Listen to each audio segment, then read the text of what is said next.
Breaking news చూస్తున్నాం. పశ్చిమ గోదావరి జిల్లా తాడేపల్లిగూడెం పట్టణంలో 13 ఏళ్ల మైనర్ బాలికపై అత్యాచార యత్నం కలకలం రేపుతోంది. ముందు ముగ్గురు వ్యక్తులు గ్యాంగ్ రేపుకు పాల్పడినట్లుగా ప్రచారం జోరుగా సాగింది.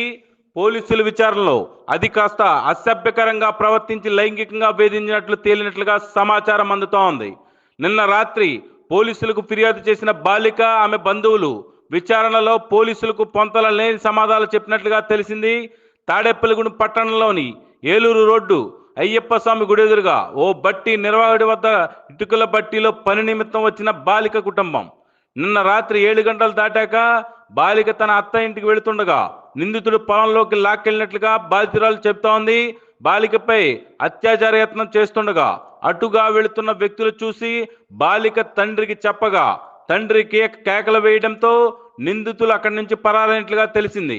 అయితే ఈ ఘటనల సమయంలో నిందితుడితో పాటుగా మరో 2 వ్యక్తులు సహాయకులుగా ఉన్నట్లుగా తెలిసింది.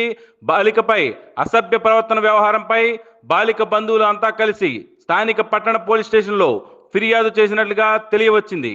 అయితే నిన్న ఈ ఘటనపై బట్టి నిర్వాహకుల బంధువులు బాలిక శీలానికి 80,000 కట్టినట్లుగా అయితే నిన్న ఈ ఘటనపై బట్టి నిర్వాహకులు బంధువులు బాలిక శీలానికి 80,000 వెల కట్టినట్లుగా జోరుగా ప్రచారం సాగుతోంది. రాజీ తెగకపోవడంతో మరలా ఈరోజు పోలీస్ స్టేషన్ బయట బట్టి నిర్వాహకులు మరోసారి బాలిక బంధువులతో రాజీ కోసం ప్రయత్నిస్తుండగా విషయం బయటకు పొక్కింది. అయితే ఈ రోజు ఉదయం పోలీసులు నిందితుడిపై అసభ్య ప్రవర్తన, లైంగిక వేధింపులతో పాటుగా పోక్సో కేసు నమోదు చేసినట్లుగా తెలిసింది. అయితే తక్షణమే అత్యాచార యత్నానికి పాల్పడిన వ్యక్తితో పాటుగా అతనికి సహకరించిన మరో 2పై పోక్సో కేసుతో పాటుగా SC/ST నిరోధక చట్టం ప్రకారం కేసు నమోదు చేసి అరెస్టు చేయాలని బాధిత బాలిక బంధువులు, ప్రజలు డిమాండ్ చేస్తున్నారు. ఈ కథనంపై పూర్తి వివరణాత్మక కథనం మరో ఎపిసోడ్లో మీకోసం. చూస్తూనే ఉండండి మీ అభిమాన ఛానల్ రచ్చ మీడియా.